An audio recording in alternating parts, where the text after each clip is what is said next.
का और कांड का भी मजा चलिए। ऐसने में बिरहा गा देता नहीं कि इतिहास का बात भी हो जाओ और कांड भी हो जाओ। इति माने बीती, हास माने कहानी, बीती हुई कहानी को ही इतिहास कहते हैं। अल्लाह खंड लोरकी खंड यथा सागरवा, एकरा में जे जितना डुबकी लगावल उतना पावल। एक इतिहास की गाथा और सुने, कवि जी बड़ी अच्छी भाव दिए क्या।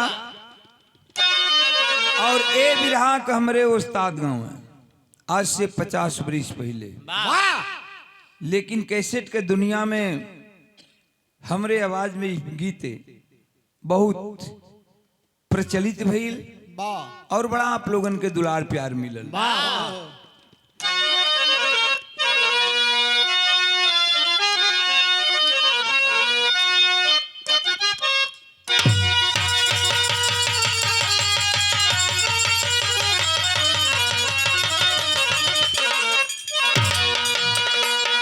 और बड़ी गेदा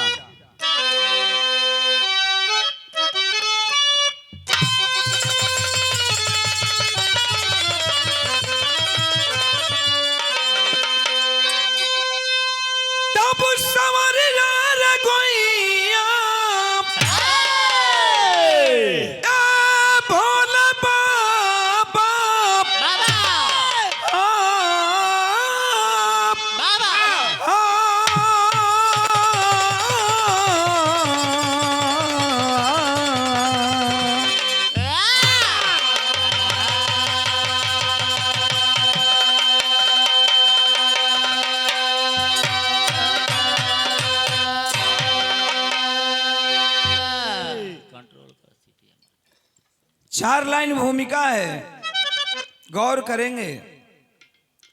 बड़ी अच्छी बात कवि ने लिखा। कवि जी लिखलन है का,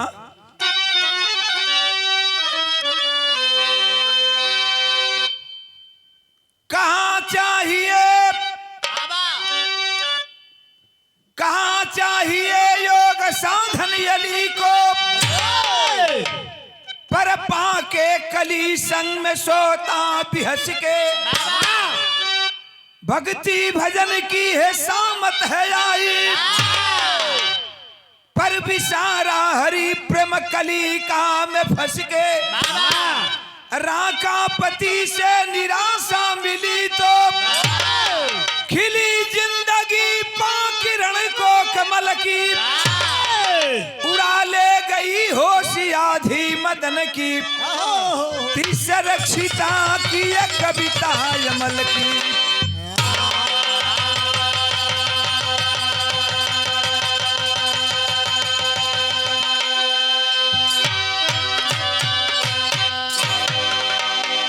इतना भाई रहुआ सब बिरहा सुने बैठल बानी। जे भाई अगर हिस्ट्री का छात्र होंगे, इतिहास पढ़े होंगे, तो राजा अशोक का नाम आप लोग जरूर जानते होंगे। राजा अशोक एक बड़ा सुंदर शासक था और नेक इंसान भी था। शासक भी अच्छा था और नेक इंसान भी था। लेकिन राजा अशोक अपने जिंदगी के सबसे बड़ा भूल के बैठल, और वो बुढ़ौती में भूल जैसे हर अल्लाह उदल कैले रहने लोग, यह राजा अशोक भूल के बैठल, अपने जिंदगी के सबसे बड़ा भूल कैलन।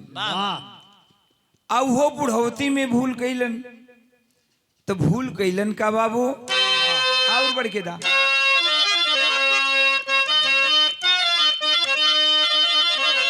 ये भूल कैलन कि लाए राजधानी में, अरे लाए राजधानी में, हाय नबेली दुल्हनिया।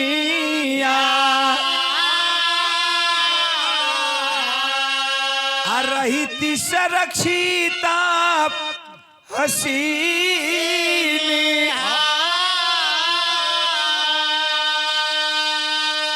तब बांसुरी बजाता उपवन में लालनवा लड़ी गईली नैना कमसीनी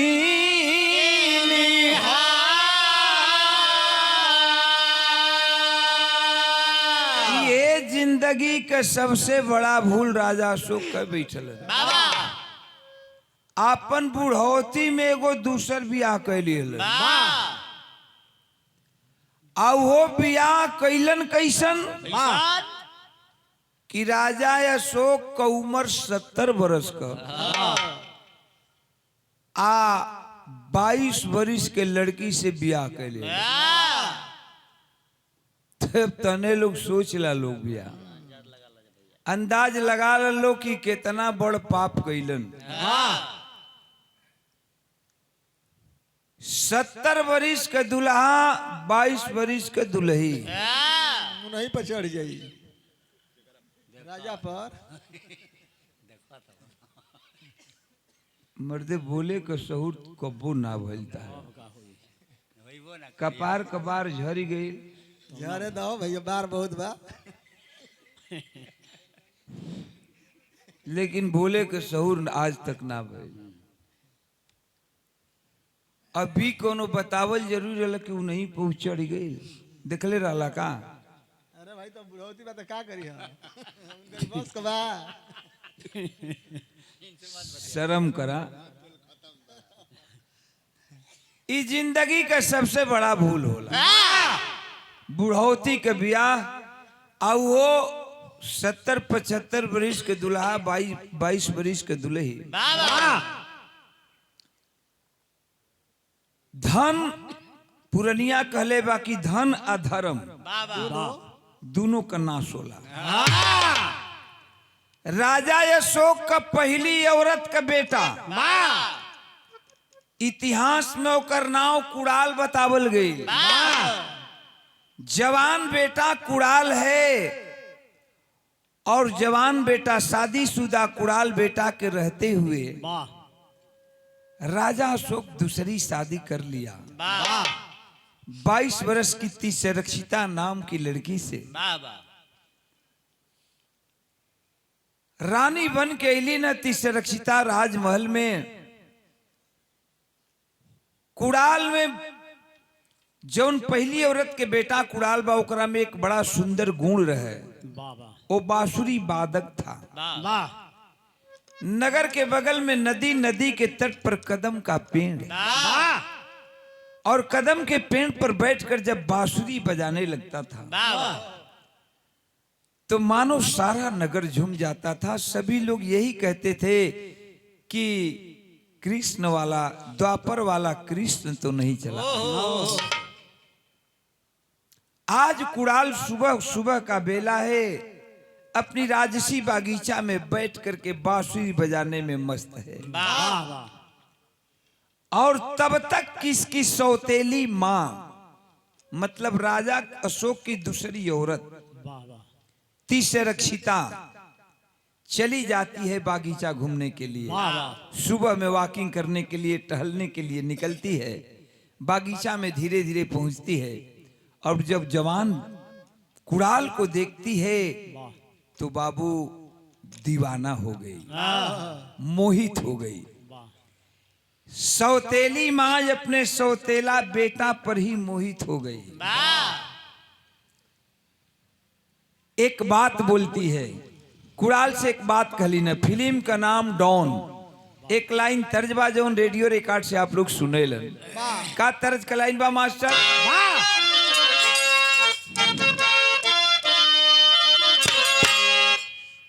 यह तरज हो कि जिसका मुझे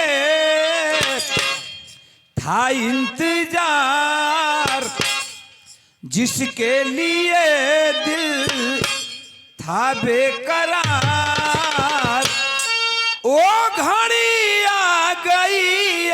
गई देखो प्यार के हद में गुजर जाना है, जीना है किसी को या मर जाना है। लेकिन तिसरक्षिता कुड़ाल से कह लेबे, का कह लेबे कि पाऊंगी मैं भंवरे का प्यार, कलिका भी हंसती ओ बेकरार। ओ घड़ी आ गई देखो, आज समा बन के छाऊंगी मैं, परवाने को अब जलाऊंगी मैं, आज समा बन के छाऊंगी मैं, परवाने को अब जलाऊंगी मैं, छाऊंगी मैं, हमका प्यार, कलिका भी हंसती ओ बेकरार। ओ घड़ी आ गई देखो, आज समा बन के छाऊंगी मैं, राजा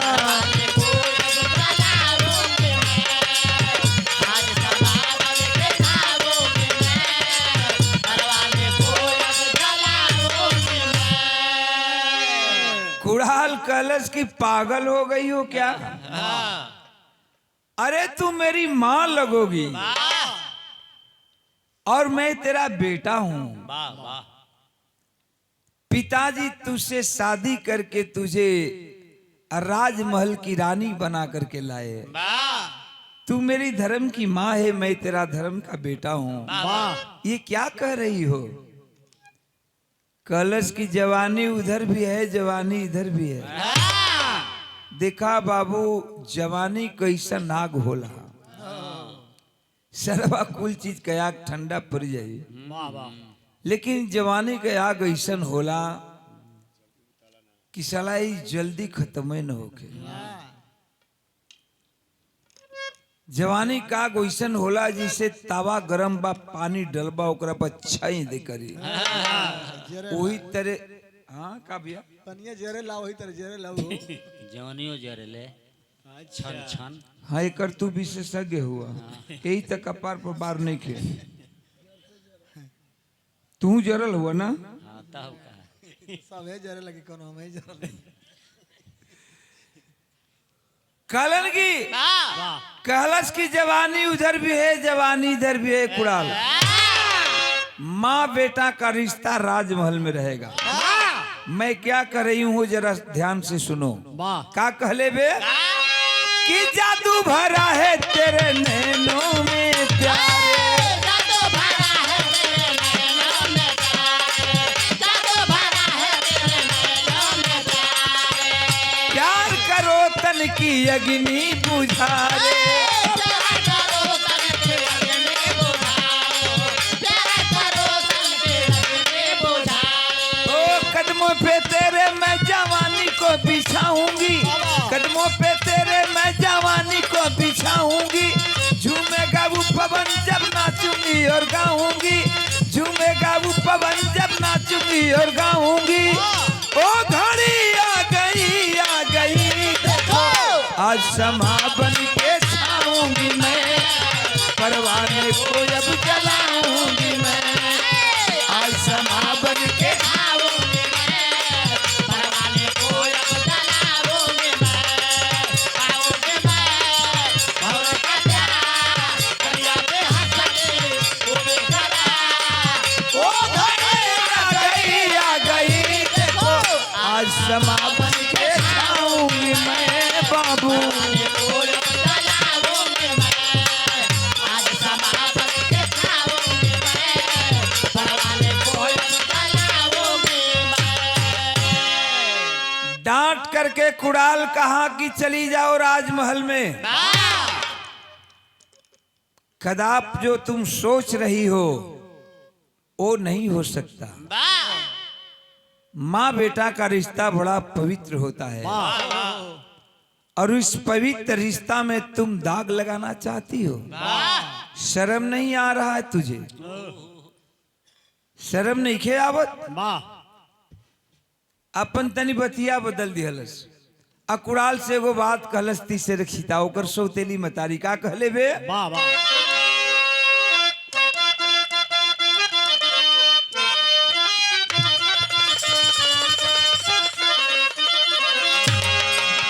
का नाम मैं तुलसी तेरे आंगन की।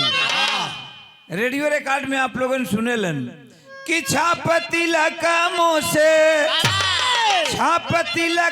से छीनी रे तू तो नैना लड़ा के। लेकिन तीसरक्षता कहतिया कि ए कुड़ाल, अरे दिल की चयन मोरा, भाई दिल की चयन मोरा छीना रे तू तो बंसी बजा के।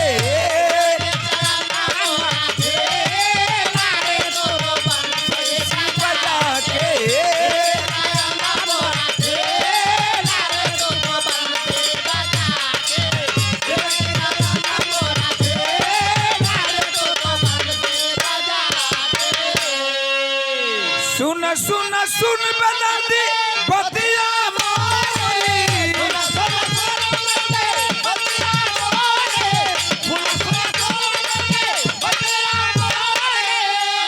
हाय कान पड़ी ध्वनि मुरली की तारी।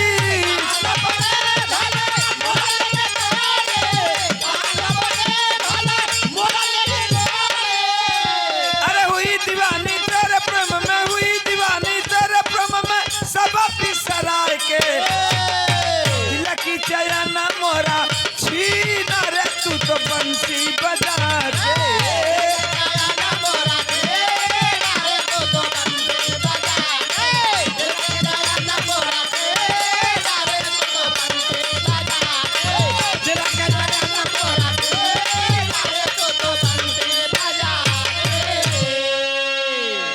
डांट करके कुड़ाल कहाँ की भग जाओ आंख के सामने से, चली जाओ। कदा पैसा काम नहीं हो सकता। जो तू चाहती हो है बतिया वाला, जो तू चाहती हो नहीं हो सकता। भग जाओ राजमहल में। बड़ा कोशिश कैलस लेकिन कुड़ाल टस से मस नहीं भइल। सोचे लगल कि यार ये तो बड़ा गड़बड़ हो गल। तीसरक्षिता सोचत पे मन में कि बड़ा गड़बड़ हो गल, पोलवो खुल गल, कुछ भइबो ना कल, इज्जतियो गई लइको न भइल। अब हम अपने बारे में सब कुछ बता दिहली कुड़ाल के, हमरे बारे में जानकारी भी हो गल ओकरे कि ऐसन है। और कुछ कुड़ाल हमार कहल ना कैलस तब बड़ा बेदिनई भइल। और अब कुड़ाल जाके सबसे कही कलश किया कुड़ाल, जो मैं कह रही हूं वो नहीं करोगे तो इसका अंजाम बड़ा बुरा होगा। डांट करके कुड़ाल बोला कि कुड़ाल अंजाम का परवाह नहीं किया करता। जो तुम सोच रही हो, जो तुम्हारी मानसिकता है, कदाप कुड़ाल वैसा नहीं है। माँ बेटा का दामन में, माँ बेटा के पवित्र रिश्ता में धब्बा नहीं लगाएगा कुड़ाल। कदाप ऐसा नहीं हो सकता। जब समझ गई कि कुड़ाल टस से मस नहीं हुई, तब ते अपन रूप बदलस। कहल जला कि तिरिया चरित्रम दैबो न। अच्छा, चाकू में एगो धार होला, ब्लेड में 2 गो धार होला, अकारी में 3 गो धार होला, लेकिन ये मेहरारू ऐसन जाती है भैया कि चौतरफा धार होला है। कब केने से पांग लिया कोनो ठीक नहीं। कब केने से पांग लिया सन। तिरिया चरित्रम दैबो न जाने। लगवलस तिरिया चरित्र। आज कुड़ाल से एक बात कलश की देख, कुड़ाल अब अंजाम बुरा होगा। वही जे काली दुर्गा का रूप बनौलस, वही बगीचा में साड़ी फरलस, चोली फरलस, साया फरलस, चंडी रूप बना के बगीचा से निकल लिया। राजा अशोक के राज दरबार की ओर चल दिलस। एक लाइन तर्ज बा, का तर्ज का लाइन बा मास्टर? ये तरस बाकी आईना, अरे आईना वही रहता है, बस चेहरे बदल जाते हैं। लेकिन हम कहिला कि ये भैया आदमी, ए बाबू आदमी वही रहता है, बस नखड़े बदल जाते हैं। बस नखड़े बदल जाते, अरे नखड़े बदल जाते हैं।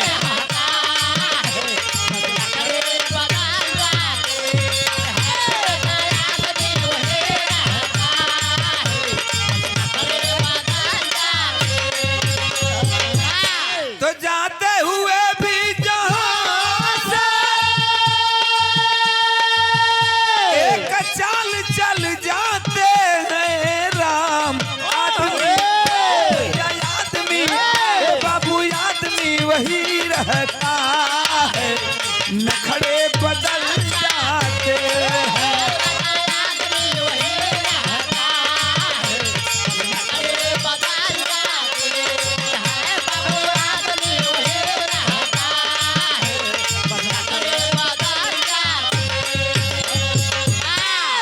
जैसे आप लोगन कुछ भाई बिरहा सुने बैठल हो, वाह यही तरह राजा अशोक का दरबार लगल बा, वाह मंत्री गण सब बैठल हो, और वही भरल समाज में तिसरक्षिता चंडी रूप बनवले चल गए।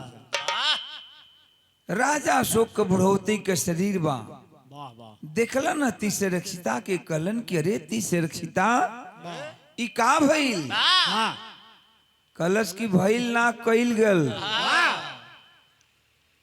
भइल ना कइल गइल। राजा अशोक कहलन की मतलब, कलश की मतलब यह हो कि बतावा कुड़ाल तोहार का लगेला? वाह कलन की कुड़ाल हमार लड़का लगेला। हाँ कलश की तहार लड़का लगेला तो हमार का लगी? कलन के अरे भाई जब हमारू लड़का लगेला तो तोहरो लइके भइल। कलश की तई दूसर केहू ना कही। हाँ आज बगीचा घूमे सवेरे सवेरे टहले गई रहली, वही बगीचा में बैठ के बंसुरी बजावत रहल। आज जब तोहार कुड़ाल हमके देखलस त हमरे इज्जत पर धावा बोध लिया, हमार इज्जत उतारे लूटे बदे उतारू हो गल। ई तक कैसो कैसो इज्जत बचा के भाग के तोहरे राजमहल में ली। राजा सुख का विश्वास नहीं होत बा। कलश की सुना, अब जब तक वो कुड़ाल के दोनों अखिया निकलवा के हमके न देबा, तब तक न तोरे संगवा उठब, न तोरे संगवा बैठब, न तोरे संगवा कौनो काम ना हुई। ई के लिखले रहे कि कोनो काम न हुई। कैसे हुई? और जब जब उठबे बैठबे सुतबे ना करब, लंबे लंबे अच्छा इहो कबो कबो बड़ा सही सटीक जवाब देना। ई मेहरारून का अंतिम हथियार है, चाहे हमार मेहरारू हो के तोहार मेहरारू हो के, यो नहीं का अंतिम हथियार है। वाह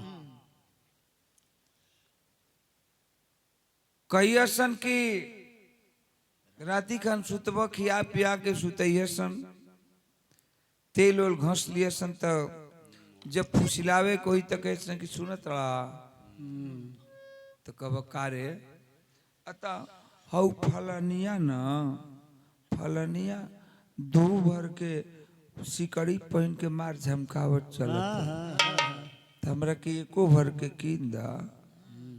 कब कि देखो सो फसल ठीक नइखे भइल, धान नइखे ठीक भइल, ता अगला साल कीन देव, निमन खेती हुई ता मुंह कुंडा नियन फुला लिया सो, लगा दिया सन लॉकडाउन। लॉकडाउन हाँ लगा दिया से लॉकडाउन, अब उलाटल करे। ना करी अब तू के तनो माना जाड़ा करात बा रजाई एक ही बा बिछौना एक ही बा। अब रजाई तू अपने और खिंचल करा वो चारों ओर ले सपोत के लड़ोर के सूत गइल बे। जब तक ना बोली तारा से केनियो सहीबा कावा के रे तनी पानी दिए एक लोटा कई के हाउ लौकत निके अखिया से लोटा निके धइल ओ कलम पप्पी निके लेवे के कमाई का क्या गेला त एनी के अंतिम हथियार हो।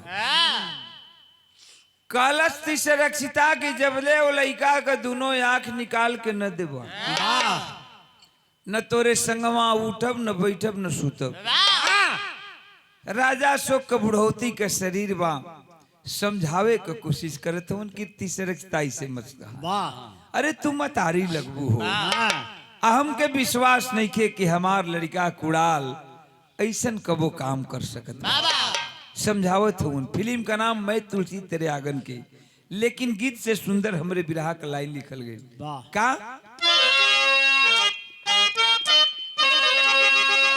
कहला ना कि तू जननी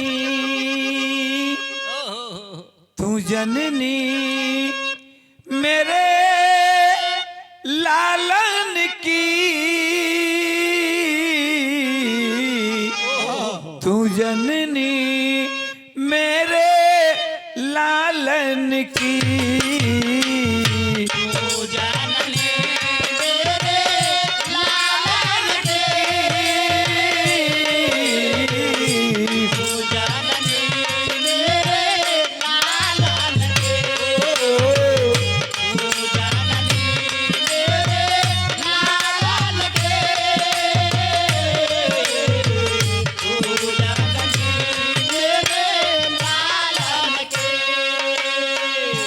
राजा अशोक के आंख से कमे लौकत बा लेकिन रोवत हवन आ समझावे के प्रयास से रक्षिता के करत हवन अपने दूसरी पत्नी का कहलन हा